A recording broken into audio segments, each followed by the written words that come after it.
Why do divorced women struggle on just one income? 1 in 5 women become impoverished because of divorce. Women also see a 20% decline in their income with divorce. Yo, what is going on, guys? It is Taylor the Fiend back again, and today we are taking a look at women who are regretting their divorces. Don't forget to leave your thoughts and your comments. Make sure you subscribe if you are new here, and let's just jump right into it. Of my life 2.5 years ago. After a year of telling my husband that I was not happy and us talking about divorce, or me talking about divorce, I just decided one day that that was that. I was going to leave. And I packed a suitcase and I left. And for those of you that have also done this, I wonder if you have any regrets. Her ex-husband was the scapegoat for her own misery. He had to learn that the hard way. We delete this, but I'm feeling really scared.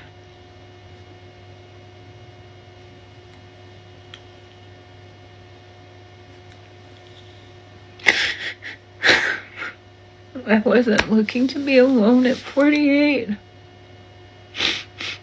I didn't get married to get divorced.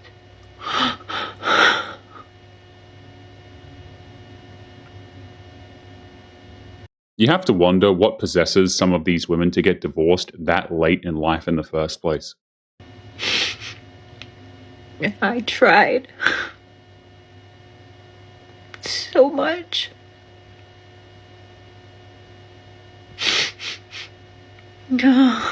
Like, I can't imagine being with anyone else. I mean, I can, but it could just be a fantasy because I'm really good at limerence. I'm really good at living in the positive, the what could be's. I don't know. It's just hitting her that she made a terrible mistake when she chose to get a divorce. First week that I am commuting into the city as an apartment dweller, not as a homeowner, not as a married woman, not as a woman with a kid at home. I lived in the city for a long time, but when I got married a million years ago, we moved out to the suburbs right outside of New York City and bought a house, and I lived in that house for 22 years. It is insane how she thinks that her having to be a commuter somehow makes for front page content or something. I got divorced and I moved out and I've been living in an apartment. So I've been working remotely, and now the company that I work for has opened up a New York City office and I'm going in 2 to 3 days a week. So this is only day 3. But I noticed, I'm like, something feels really different. And I realized, like, this is the only time in my life where I've commuted from the city back into Westchester and not come home to a house and not come home to a husband. What exactly was she expecting? That her life was going to remain unchanged after divorce? That's obviously not how that works. I don't know how I feel yet. So I can go home and do whatever the fuck I want, which is cool and true, but I do miss coming home to someone. It'd be a lie to say that I didn't. I used to park in the garage over here and get in my car and drive to my house. What are we doing for dinner? What are we doing? Like, you know, you're coming home to a family.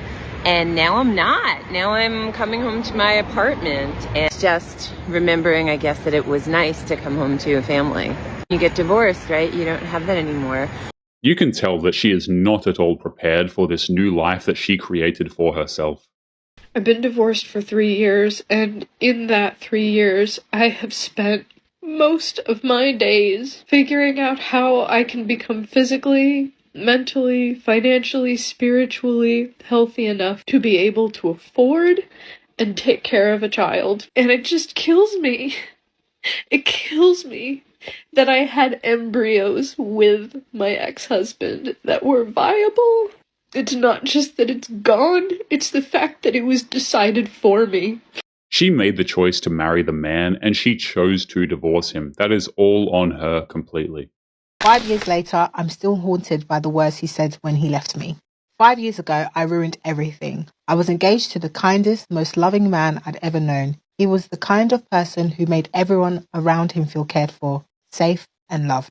We were planning our wedding. I thought we were going to spend the rest of our lives together. And then I made the dumbest mistake of my life. I kissed someone else. It was meaningless and I regretted it the moment it happened. Just because you say that it was stupid and you regret it doesn't actually change what you did. The guilt was unbearable. I told him the next day because I couldn't keep it from him.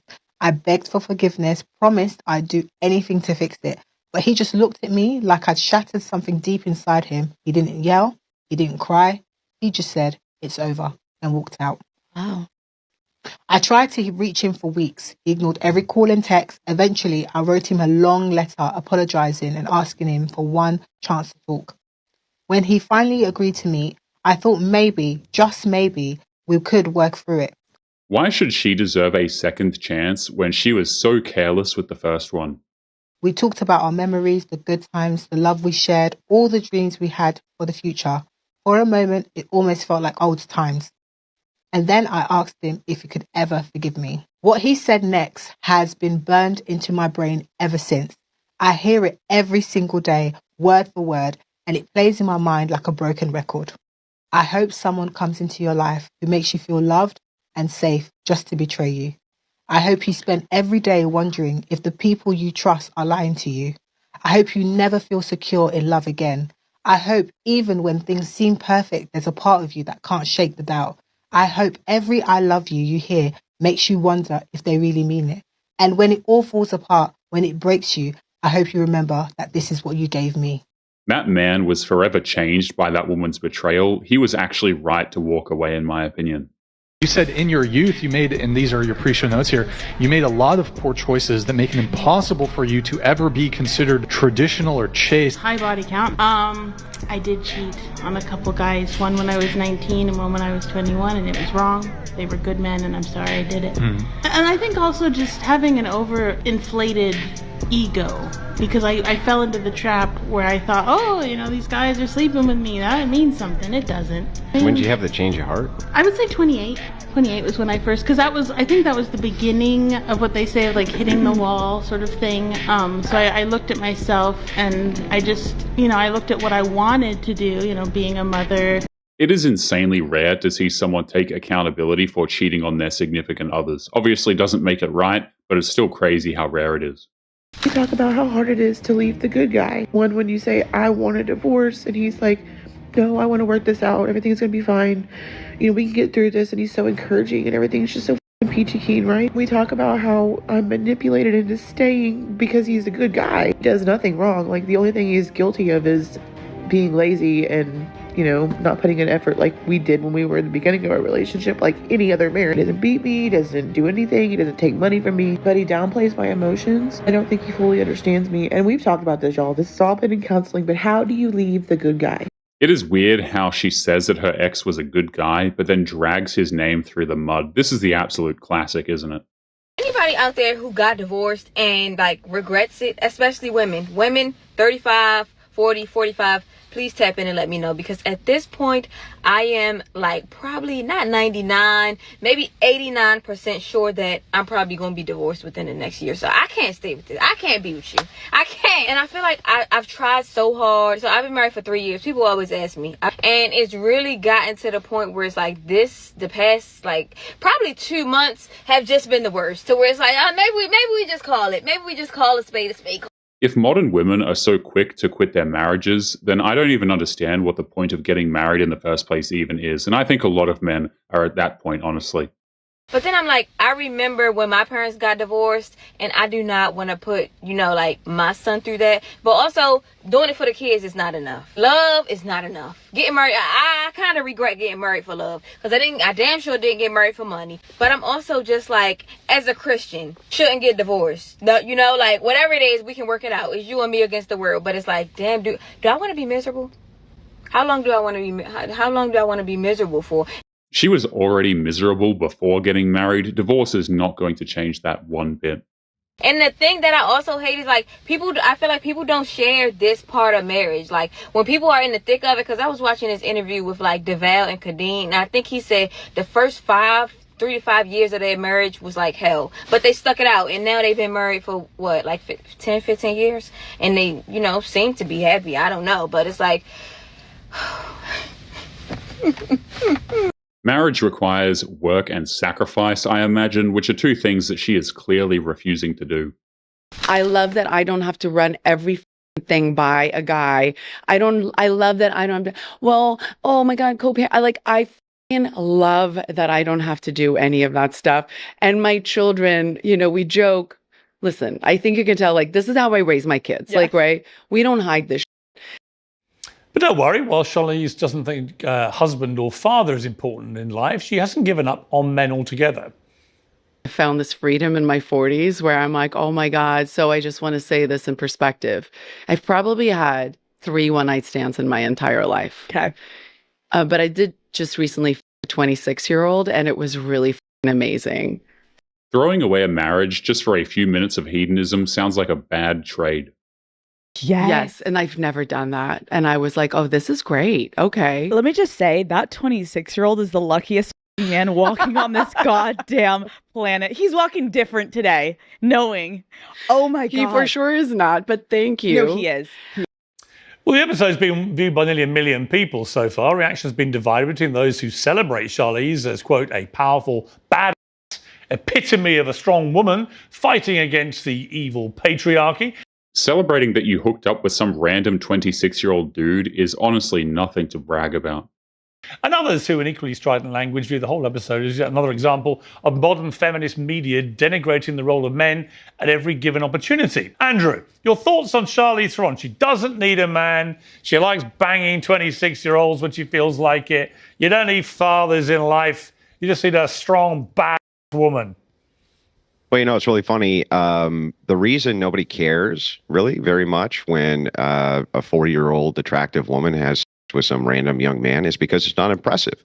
It's impressive when men can bang young women because most men can't bang young women, but most older women can bang young men.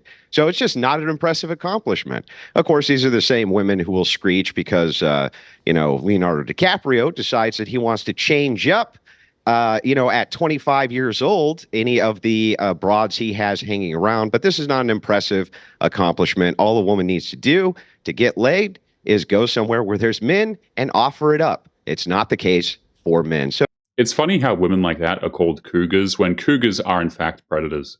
It's an unimpressive accomplishment on its face.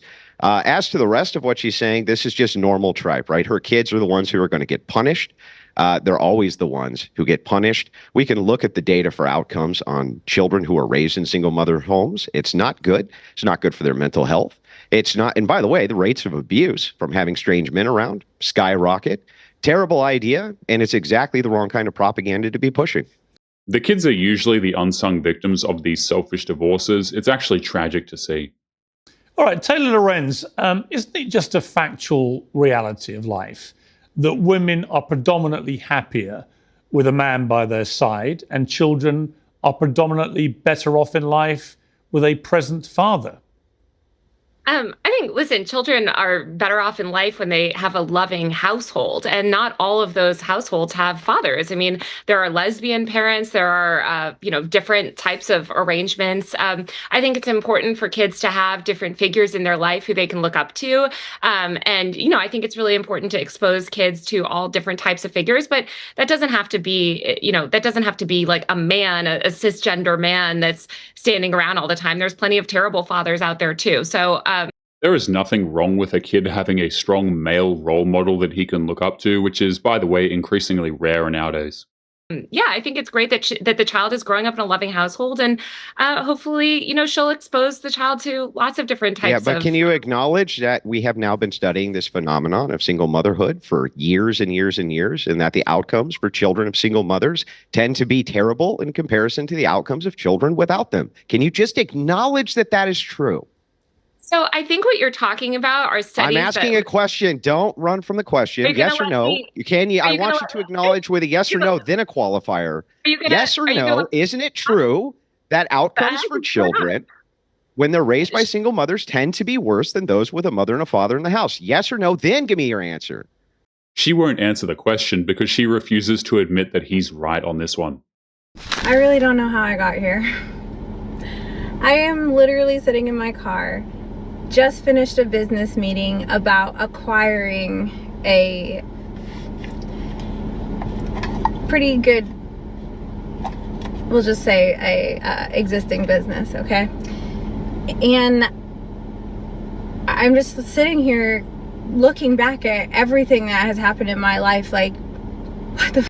Like, all I ever wanted in life was to be a wife and a mom and have a family. She had plenty of opportunities to make that a reality, but she threw them out of the damn window. I like the simple life. I want to live a little bit out in the country on some land and have 2 cows, because if you have one, it's going to be lonely. With my family, and I wanted a big family, and you know, the kids come over when they grow up, and then the grandkids come over, and like we all ride 4-wheelers together, and just all that kind of stuff, you know. This is what happens when you take the advice of a random feminist stranger on the internet, by the way. After I got divorced, I was so lonely and isolated. It was awful. And it's easy to think that if you just had a partner again or could just meet somebody, that would cure your loneliness, but it actually doesn't. For example, have you ever been in a relationship and still felt lonely? I know I have. So I just want you to maybe readjust your perspective on that and not look for the cure of loneliness in a relationship. I work on all this inside stuff and figure out the root of your loneliness and address that before you even start thinking about getting into another relationship, because people can sense and feel that. Just a thought for you. That's the problem. A lot of modern women refuse to actually fix things about themselves. Nothing is ever their fault. So a young man said that his baby mama contacted him and told him that she needed him to help her with her rent for a few months because she lost her job. And he said, "Don't you have a man?" And she said, "Yeah, I have a man, but I also have your daughter. So I need to know if you can help me for a few months." He said, "No." And she said, "Well, I have your daughter here. I need you to help me keep a roof over her head." Using your daughter as emotional leverage to get your rent paid is absolutely insane to me. Now, am I surprised? No, but it's still insane. And he said, "Well, I can do better than that." He said, "She can come stay with me for a few months until you get on your feet." She said, "Why would I do that? Why would I let her come stay with you when I'm going through something and all you have to do is help me pay my rent?" He said, "Don't you have a man?" She called him all type of broke. Everything she could think of, she called him. He sat there patiently, and he listened to her. And then when she got done all that fussing and cussing and bashing him and all that, he said, "But you calling me for help." You probably don't want to insult the man that you want to help you. Like, think about that for a second. I don't see that working out well in the end, but hey. He said, "So again, I can offer you this solution. I will come get my daughter, and I will keep her safe until you get on your feet. That's what I can do for you." He said, "That's all I can do for you." He said, "But I'm not giving you money to put in a household, and you got a man. But it's about your daughter. It's not about him." He said, "That's it. That's the reason why I can take my daughter, and I can make sure my daughter's good." Do you think he was wrong for that? The guy prioritized his daughter's safety. The mother prioritized his wallet. He's not in the wrong. I left my husband 5 months ago and I regret it. No, you're not supposed to say that. I know I'm supposed to be in my living my best life, hoe era, whatever, but like, no. These last 5 months have broken my spirit. They have been the hardest of my life. These last 5 months have required so much work, so much discipline to get back to myself. But it's supposed to suck. I talked to my friend last night about this on the phone and he really put it in perspective for me. Said the year you get a divorce was going to suck regardless. I question my decisions constantly. At the first sign of trouble, she called up her guy friend. It really shows where her head is at.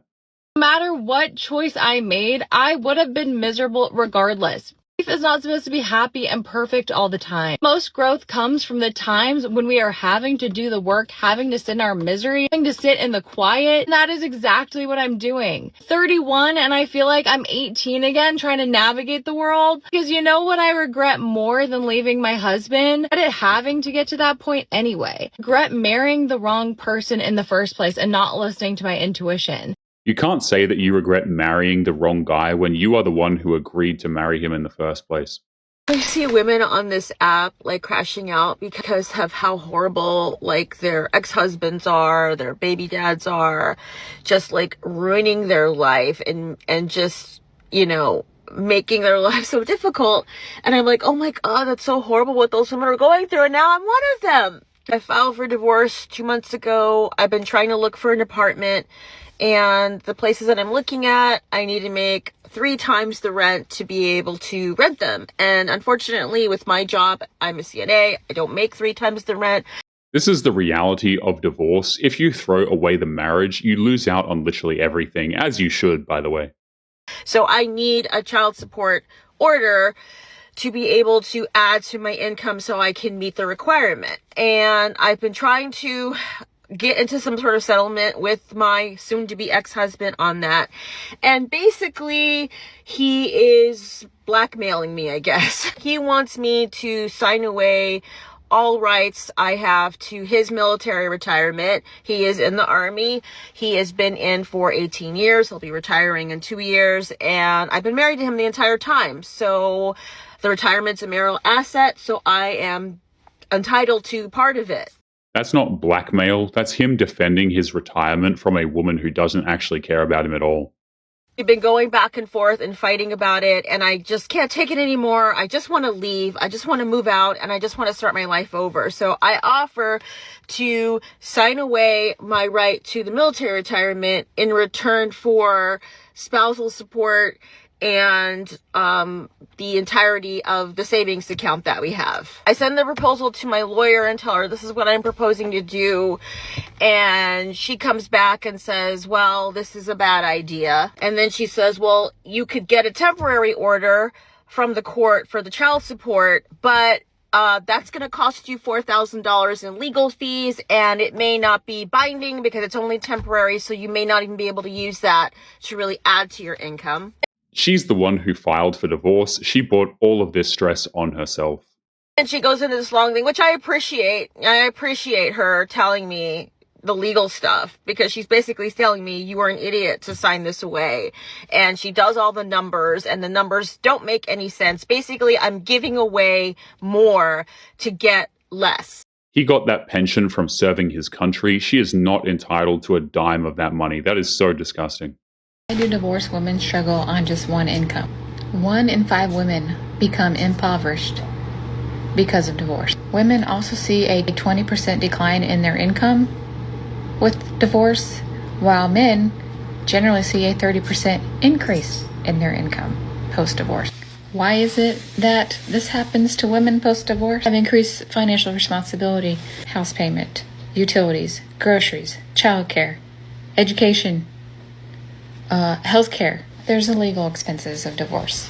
She has to support herself on one income, so naturally that's somehow her ex's fault. You have attorney fees. You're going to most likely incur some debt because of splitting up assets. You may be getting paid child support. You may be getting paid alimony. A lot of times that's not enough to cover the gap between your paycheck and all your expenses. And if you're like me, I'm the one paying alimony, not him. Like, what happens in a medical emergency? You have an appliance that needs repaired. You have a car that needs repaired. Well, you're already trying to stretch your dollar further than it will go. So we're not prepared for an emergency either. Ex-wives never seem to think of this. They file for divorce and just assume that their lives will only change for the better, even though they lost a major source of support, by the way. Literally set up for failure because the cost of living is so high right now. Single moms are really struggling to make ends meet on one income because everything is so damn expensive. Look, I've been where you are.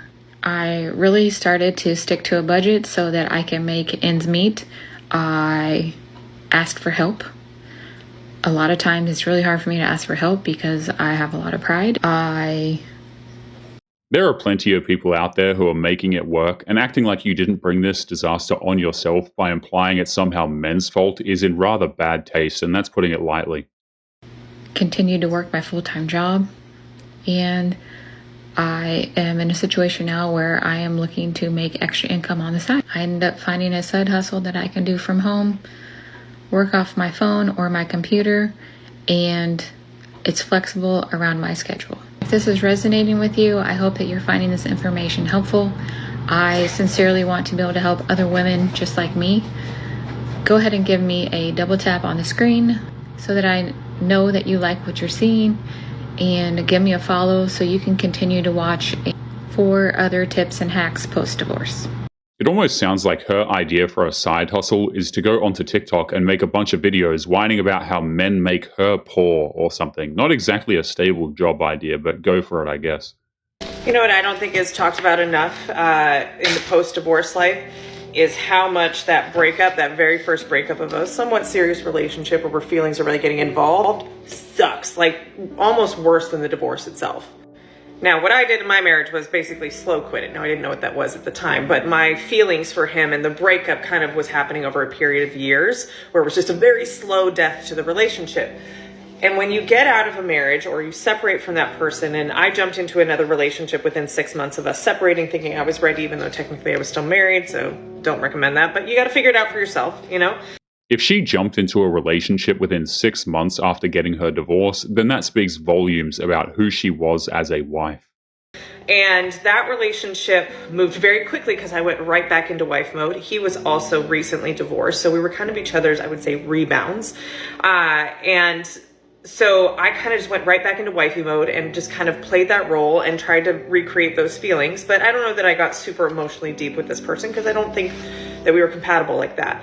It wasn't until about a year and a half after that when there was somebody that I really felt had potential for me to fall in love with, and I dove right into that, right? And it was a love bombing, anxious avoidant kind of a thing, but I wasn't aware of what that was at the time.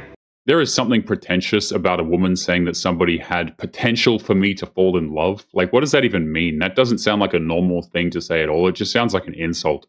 And it only lasted about 6 weeks, and it fizzled out just as quickly as it started, but it lingered. Like that breakup and its impact on me really lingered. And here's why. Because that was the first time I had to really face that there were patterns that I thought were only exclusive to my ex-husband and me and our dynamic that I started to recognize, oh, this is happening again with somebody else, or these same things are coming up, or these same feelings, or the same anxiety was coming up. I don't think I can keep blaming it on everybody else because I'm the common denominator. Ouch! It's funny how it took this woman a divorce and 2 breakups to realize that she's the common denominator for every single one of these messes. Most of us knew almost right away. If you would like to get early access to videos, weekly lectures, and case study breakdowns of human behavior, make sure you check out the members area link below in the video description. Otherwise, make sure to click on one of these videos on screen now if you enjoyed. Make sure you take care of yourself, and I will see you in the next one. Peace.